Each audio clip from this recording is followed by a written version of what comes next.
श्रीमद्वाल्मीकि रामायण अयोध्या कांड अध्याय 80।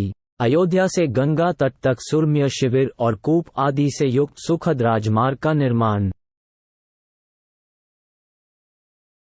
तत्पश्चात ऊंची नीची एवं सजल निर्जल भूमि का ज्ञान रखने वाले सूत्रकर्म छावनी आदि बनाने के लिए सूत धारण करने में कुशल, मार्ग की रक्षा आदि अपने कर्म में सदा सावधान रहने वाले शूरवीर, भूमि खोदने या सुरंग आदि बनाने वाले, नदी आदि पार करने के लिए तुरंत साधन उपस्थित करने वाले अथवा जल के प्रवाह को रोकने वाले वेतनभोगी कारीगर, थवई, रथ और यंत्र आदि बनाने वाले पुरुष, बढ़ई, मार्गरक्षक, पेड़ काटने वाले, रसोइये, चूने से पोतने आदि का काम करने वाले, बांस की चटाई और सूप आदि बनाने वाले, चमड़े का चारजामा आदि बनाने वाले तथा रास्ते की विशेष जानकारी रखने वाले सामर्थ्यशाली पुरुषों ने पहले प्रस्थान किया।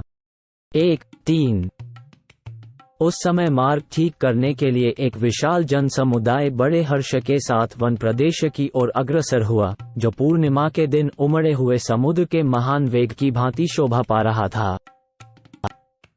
वे मार्ग निर्माण में निपुण कारीगर अपना अपना दल साथ लेकर अनेक प्रकार के औजारों के साथ आगे चल दिए। वे लोग लताएं, बैलें, झाड़ियां, ठूठे वृक्ष तथा पत्थरों को हटाते और नाना प्रकार के वृक्षों को काटते हुए मार्ग तैयार करने लगे। जिन स्थानों में वृक्ष नहीं थे, वहां कुछ लोगों ने वृक्ष भी लगाए। कुछ कारीगरों ने कुल्हाड़ों, टिंकों, पत्थर तोड़ने के औजारों तथा हंसियों से कहीं कहीं वृक्षों और घासों को काट काट कर रास्ता साफ किया। अन्य प्रबल मनुष्यों ने जिनकी जड़ें नीचे तक जमी हुई थीं, उन कुश, कास आदि के झुरमुटों को हाथों से ही उखाड़ फेंका। वे जहां तहां ऊंचे नीचे दुर्गम स्थानों को खोद खोद कर बराबर कर देते थे। दूसरे लोग कुओं और लंबे चौड़े गड्ढों को धूलों से ही पाट देते थे। जो स्थान नीचे होते, वहां सब ओर से मिट्टी डालकर वे उन्हें शीघ्र ही बराबर कर देते थे। उन्होंने जहां पुल बांधने के योग्य पानी देखा, वहां पुल बांध दिए। जहां ककरीली जमीन दिखाई दी, वहां उसे ठोक पीट कर मुलायम कर दिया और जहां पानी बहने के लिए मार्ग बनाना आवश्यक समझा, वहां बांध काट दिया। इस प्रकार विभिन्न देशों में वहां की आवश्यकता के अनुसार कार्य किया। छोटे छोटे सोतों को, जिनका पानी सब ओर बह जाया करता था, चारों ओर से बांधकर शीघ्र ही अधिक जलवाला बना दिया। इस तरह थोड़े ही समय में उन्होंने भिन्न भिन्न आकार प्रकार के बहुत से सरोवर तैयार कर दिए, जो अगाध जल से भरे होने के कारण समुद्र के समान जान पड़ते थे। निर्जल स्थानों में नाना प्रकार के अच्छे अच्छे कुएं और बावड़ी आदि बनवा दिए, जो आसपास बनी हुई वेदिकाओं से अलंकृत थे। इस प्रकार सेना का वह मार्ग देवताओं के मार्ग की भांति अधिक शोभा पाने लगा। उसकी भूमि पर चूना सुर्खी और कंकरीट बिछाकर उसे कूट पीट कर पक्का कर दिया गया था। उसके किनारे किनारे फूलों से सुशोभित वृक्ष लगाए गए थे।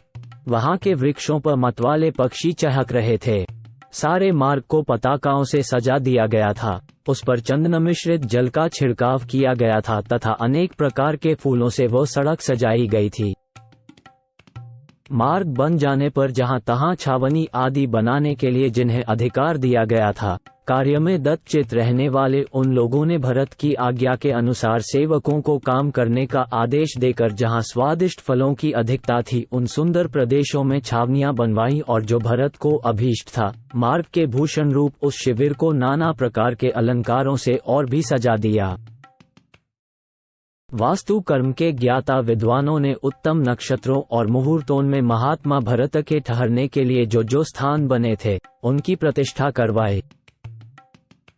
मार्ग में बने हुए वे निवेश, विश्राम स्थान, इंद्रपुरी के समान शोभा पाते थे। उनके चारों ओर खाइयां खोदी गई थीं, धूल मिट्टी के ऊंचे ढेर लगाए गए थे। खेमों के भीतर इंद्र नीलमणि की बनी हुई प्रतिमाएं सजाई गई थीं। गलियों और सड़कों से उनकी विशेष शोभा होती थी। राजकीय गृहों और देवस्थानों से युक्त वे शिविर चूने पुते हुए प्राकारों, चार दीवारियों से घिरे थे। सभी विश्राम स्थान पताकाओं से सुशोभित थे।